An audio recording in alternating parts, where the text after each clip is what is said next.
नमस्कार मित्रों, एक बार फिर से स्वागत है आप सभी लोगों का। 12वीं कक्षा की बात चल रही थी। ये अध्याय संख्या जो है हमारे पास में 7वां है और व्याख्यान संख्या जो है वो 41वां यानी कि 41 है। मित्रों, मैंने जैसा कि आप लोगों को कहा था कि हम अध्याय 7 के अंदर, इसमें अध्याय 7 के अंदर आगे के जो टॉपिक हैं उनको क्लियर करेंगे। उनमें हमें जो रंध्रीय वाष्पोत्सर्जन है, मैंने टॉपिक छोड़ा था रंध्रीय वाष्पोत्सर्जन। इस टॉपिक पर आकर हम रुक गए थे। हमने 3 प्रकार के वाष्पोत्सर्जन के बारे में बात करी थी। उसमें मुझे अब रंध्रीय वाष्पोत्सर्जन पढ़ाना है और इसके बारे में पूरी जानकारी लेनी है। इनमें से प्रश्न बनेगा कि रंध्रीय वाष्पोत्सर्जन को वर्णन कीजिए। सबसे पहले हमें बात यह समझनी है कि जो ये प्लांट है, प्लांट के जो लीफ है, अगर हम देखें प्लांट के अपने को कहाँ जाना है, ये पूरा प्लांट है। इस प्लांट में अपने को किसको लेना है, एक लीफ को ले रहे हैं हम, एक पत्ती को ले रहे हैं। अब ये जो पत्ती बनी हुई है या जो लीफ है, अगर इसको ध्यान से देखते हैं तो इसकी 2 लेयर या 2 परत है, ऊपर वाली परत और नीचे वाली परत। अगर मैं इसका सेक्शन काटता हूँ तो इसकी एक ऊपर वाली परत बनेगी और इसमें एक तो नीचे वाली परत बनेगी। मैं यूँ नहीं बना रहा हूँ इस पत्ती को, मैं ऐसे बना रहा हूँ। आप समझ गए, ये पत्ती यूँ नहीं है बल्कि ऐसे है। और अब ऊपर वाली जो लेयर है यानी कि जो ऊपर की सतह जो सूरज की तरफ देखती है, उसको, उसमें भी कुछ सेल्स होंगी ऊपर वाली लेयर की तरफ, है ना। और उसकी जो ऊपर वाली लेयर है उसे हम बोलेंगे अधिचर्म। क्या बोल रहे हैं, अधिचर्म। इंग्लिश में इसे बोलेंगे एपिडर्मिस, ठीक है ना। कई बार किताबों के अंदर लिखा होता है बाह्य त्वचा, वो भी सही है। ये तीनों शब्द आपको दिखेंगे, उनमें कंफ्यूज नहीं होना है कि अधिचर्म हो सकता है, एपिडर्मिस लिखा हो सकता है या बाह्य त्वचा लिखी हो सकती है। तो इसी प्रकार की त्वचा नीचे की रंध्र में भी होगी, नीचे की तरफ भी होगी। तो बाह्य त्वचा किधर होगी, ऊपर और नीचे होगी, यानी कि अधिचर्म या एपिडर्मिस ऊपर और नीचे दोनों तरफ हो गए। अब रंध्र के लिए कुछ विशेष स्थान होते हैं और उन विशेष स्थान को अपन कहते हैं रंध्र यानी कि स्टोमेटा। ये रंध्र है ना। तो ये जो रंध्र बना, यहाँ पर भी कोई ना कोई रंध्रीय कोशिका होगी। ये भी हो सकता है वो रंध्र हो। मैं इस टॉपिक को क्लियर करूँ उससे पहले अपने को कुछ चीज़ें समझनी होंगी। अब अधिचर्म के बाद में अगर दोनों अधिचर्म देखी जाए, ऊपर की अधिचर्म और नीचे की अधिचर्म, तो इसके बीच में पर्ण मध्योतक होंगे। क्या होंगे, पर्ण मध्योतक। पर्ण मध्योतक का मतलब क्या हो गया, पर्ण मतलब पत्ती और मध्य उत्तक यानी कि बीच में पाए जाने वाले उत्तक। अब पर्ण मध्योतक में अगर अपन देखें तो कुछ इस तरह के लंबे और बड़े स्पंजीय उत्तक होते हैं, लेकिन वो प्लांट यानी कि जो पत्ती है उसकी रक्षा करने का काम करते हैं। इस तरह से बड़े, इन्हें बोलेंगे हम खंभोत्तक। क्या बोलेंगे इसे, खंभोत्तक। खंभोत्तक, खंभोत्तक जो है क्या कर रहा है, पत्ती के अंदर उसको संरचना को बनाए रखने में सहायक है। अब इसकी बीच की जो जगह होती हैं उनमें कुछ इस तरह से टेढ़े मेढ़े और छोटे छोटे स्पंज की तरह, आपने कभी स्पंज देखा है, स्पंज की तरह जो संरचनाएं होती हैं उसे हम बोलेंगे स्पंजी उत्तक। ये क्या होंगे, स्पंजी उत्तक होंगे। यानी कि आज का टॉपिक समझने से या लिखने से पहले हमको कुछ बातें समझनी थी, उन परिभाषाएं समझनी थी। हमको समझना था अधिचर्म यानी कि पत्तियों के ऊपर सबसे बाहरी लेयर जिसे हम बोलेंगे उसे क्या बोलेंगे, अधिचर्म। उसी को हम एपिडर्मिस या बाह्य त्वचा कहते हैं। पर्ण मध्योतक, पर्ण के दोनों लेयर के मध्य में पाए जाने वाले उत्तक को पर्ण मध्योतक के नाम से जानते हैं। इनमें से स्पंजी उत्तक जो स्पंज की तरह कार्य करते हैं दोनों पर्ण के लेयर के बीच में, और खंभोत्तक पाए जाते हैं।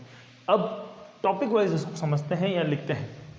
सबसे पहले क्या लिखेंगे, तो हम लिखेंगे रंध्रीय वाष्पोत्सर्जन। इसमें लिखना है आपको पादपों में वाष्पोत्सर्जन की क्रिया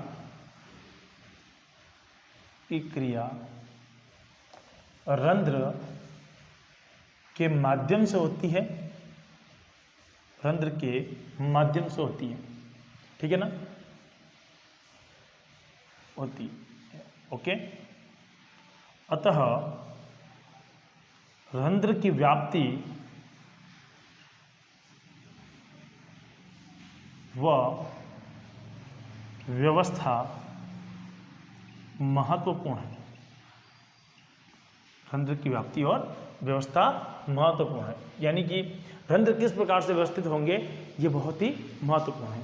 इसमें हम क्या लिखेंगे, पादपों के पर्ण अधिचर्म, पादपों के पर्ण अधिचर्म यानी कि हम क्या कह सकते हैं, एपिडर्मिस, जिसे हम बाह्य त्वचा के नाम से जानते हैं। अधिचर्म यानी कि एपिडर्मिस के मध्य पाए जाने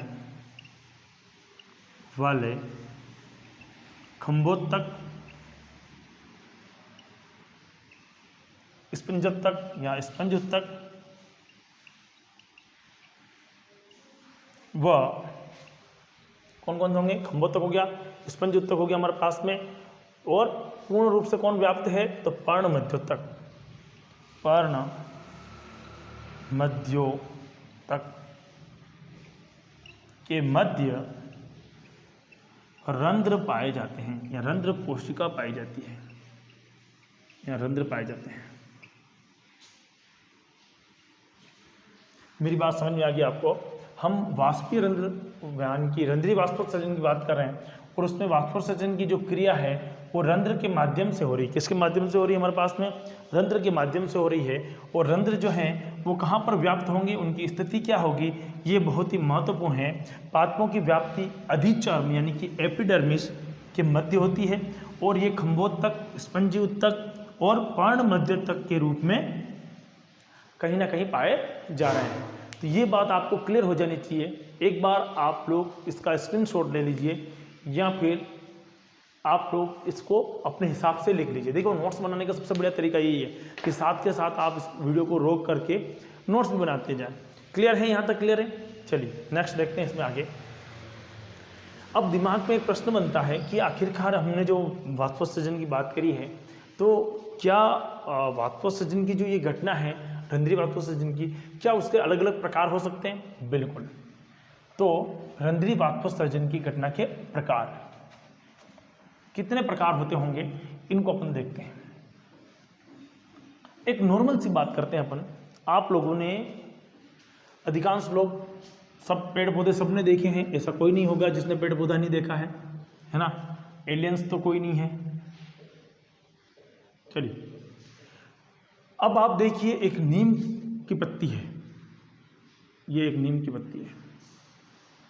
ये देखिए, ये किसी भुट्टे की, मकई की या गेहूं की किसी की पत्ती है जो नीचे की तरफ लटक रही है। और ये आप लोग जानते हैं उसको, आप लोगों ने लैब में बनाया है इसका चित्र। ये जलकुंभी की पत्ती है। 3 प्रकार की पत्तियों की अपन बात कर रहे हैं। जब आप नीम की पत्ती को तोड़ के देखते हो, वैसे तोड़नी नहीं चाहिए, पर अध्ययन के लिए तोड़ रहे हैं, या उसको पलट के देख लीजिए वहीं पर, तो आप पाओगे कि कुछ बिंदु ऊपर की तरफ भी हैं और कुछ इसके डोर्सल और वेंट्रल दोनों तरफ है, ऊपर और नीचे दोनों तरफ है। तो ऐसी संरचना दिखाई देगी आपको कि दोनों सतह पर रंध्र हैं। जब आप दूसरे को देखते हो, सॉरी एक मिनट, आप नीम की पत्ती को जब देखोगे तो नीम पर आपको कहीं पर भी ऊपर की सतह पर रंध्र तो दिखेंगे, पर अपेक्षाकृत कम होंगे, है ना? जबकि आप इसमें देखते हो, मक्के में जाते हो आप, तो आपको दोनों सतह पर रंध्र दिखेंगे। मक्का में आपको क्या दिखेगा? दोनों सतह पर रंध्र दिखेंगे। और अगर आप कुमुदनी में जाते हो या फिर जलकुंभी में जाते हो तो उसकी ऊपरी सतह पर रंध्र होंगे, है ना? देखिए, ध्यान से समझने की कोशिश कीजिए। मैं यहाँ पर ये कह रहा हूँ कि यहाँ पर केवल नीचे वाली सतह पर ही आपके रंध्र हैं, जबकि यहाँ पर दोनों सतह पर रंध्र हैं, दोनों सतह पर रंध्र है, और यहाँ पर केवल ऊपरी सतह पर रंध्र है। नीम की पत्ती में उसको करेक्शन करना, सही करना उसको, नीम की पत्ती के अंदर क्या होगा, ऊपरी सतह पर नहीं होकर खाली नीचे वाली सतह पर। अब ऊपरी सतह पर दिखेंगे अपने को बहुत कम होंगे, लेकिन मक्का में बराबर होंगे, समान रूप से होंगे और क्या होंगे, ज़्यादा होंगे मात्रा के अंदर। जबकि अपन तीसरी पे जाते हैं तो कुमुदनी के अंदर क्या होगा, ऊपरी सतह पर होंगे, नीचे पानी आ जाने की वजह से, या यूँ कहेंगे कि जलकुंभी है तो नीचे पानी आ जाएगा, उसकी वजह से क्या होगा, नीचे की सतह पर रंध्र नहीं होंगे, क्योंकि प्लांट सड़ने की संभावना रहती है प्लांट के। तो ये आपको समझ में आना चाहिए। अब हम इसके एक एक टॉपिक को लेकर समझने की कोशिश करते हैं। ये तो मैंने एग्जाम्पल के थ्रू आप लोगों को समझाने की कोशिश करी। अब अपन क्या करते हैं, एक एक टॉपिक लेते हैं। सबसे पहले लेते हैं अधोरंध्री।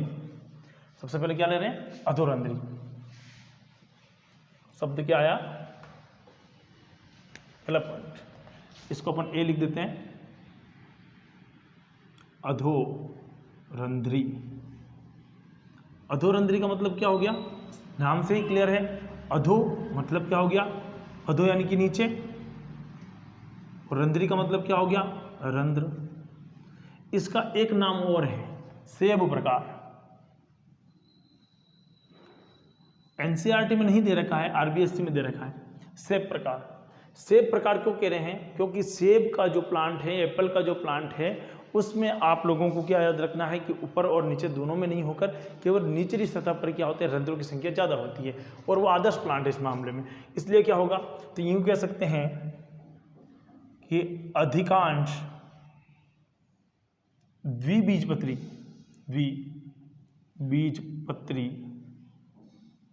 पादपों में, जितने भी द्विबीजपत्री पादप हैं उनके अंदर क्या होगा, निचली सतह पर कहाँ पर पाए जाएंगे, रंध्र की व्याप्ति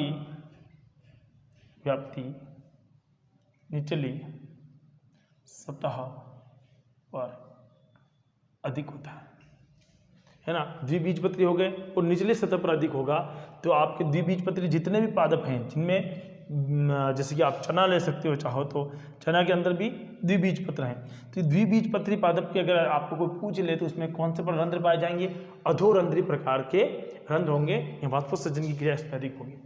अब हमारे पास में दूसरा ऑप्शन कौन सा आता है, आपको ए से क्या याद रखना था, ए से एप्पल,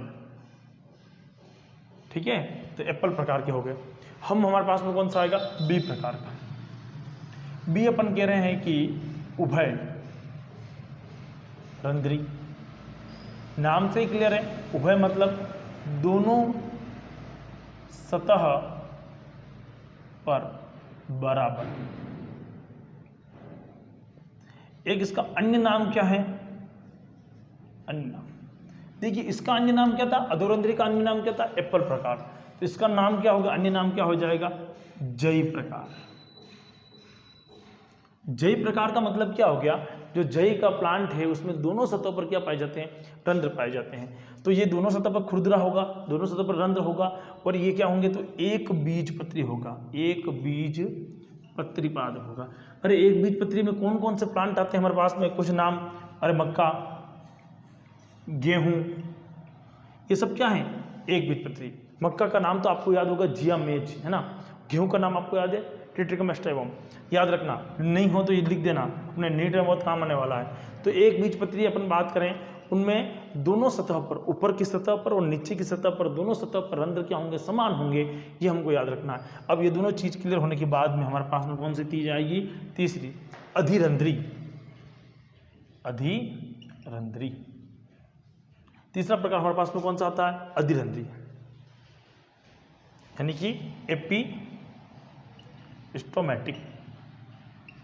एपिस्टोमेटिक या अधिरंध्री क्या है, इसको थोड़ा सा समझने की कोशिश करते हैं। जब रंध्र की सतह कहां पर हो, अधि यानी क्या क्या हो गया, अधि ऊपर की तरफ, ऊपर की तरफ, ऊपर की तरफ, रंध्र की सतह कहां हो, ऊपर की तरफ, इसीलिए इसका एक विशिष्ट नाम है कुमुदनी। कुमुदनी प्रकार। कुमुदनी का जो प्लांट है उसमें जिस प्रकार के रंध्र होते हैं वैसे के वैसे रंध्र इसी प्रकार के इसमें होंगे। किसमें होंगे, कुमुदनी का जो है एपिस्टोमेटिक यानी कि रंध्रीय हम कहेंगे, या अधिरंध्रीय प्रकार जो हम कहेंगे। अधिरंध्रीय प्रकार के अंदर क्या होगा, ऊपरी सतह पर क्या पाई जाएगी, हमारे पास में ऊपरी सतह पर रंध्र होंगे, यानी कि नीचे वाली सतह पर रंध्र नहीं होंगे। तो ये क्या हो जाएगा, कुमुदनी, यानी कि कुमुदनी प्रकार कहेंगे या अधिरंध्री। अब कुमुदनी के लिए मैं यहाँ पर सी यूज़ कर रहा हूँ, ध्यान देना, ठीक है, याद रह जाएगा आपको। तो सबसे पहले हमने किसकी बात करी, अधोरंध्री की, फिर हमने किसकी बात करी, उभयरंध्री की, और हमने तीसरी किसकी बात करी, अधिरंध्री की बात करी। अब हमें पढ़ना है रंध्र की संरचना। अगला जो टॉपिक आ रहा है उसमें हम बात करेंगे रंध्र की संरचना। रंध्र किस प्रकार का दिखता है, रंध्र की संरचना कैसी होती है, सहायक कोशिकाएं कौन सी होती हैं, रंध्रीय कोशिकाएं कौन सी होती हैं, उनमें किस प्रकार से रंध्र की संरचना है उसको समझने का काम हम करेंगे। तब तक बिना काम के बाहर नहीं निकलना है, पढ़ना है चुपचाप बैठ करके। 15 अगस्त आपने मना ली है, अब 26 जनवरी की तैयारी करिए, यानी कि घर पे बैठ के पढ़िए। जय हिंद, जय भारत।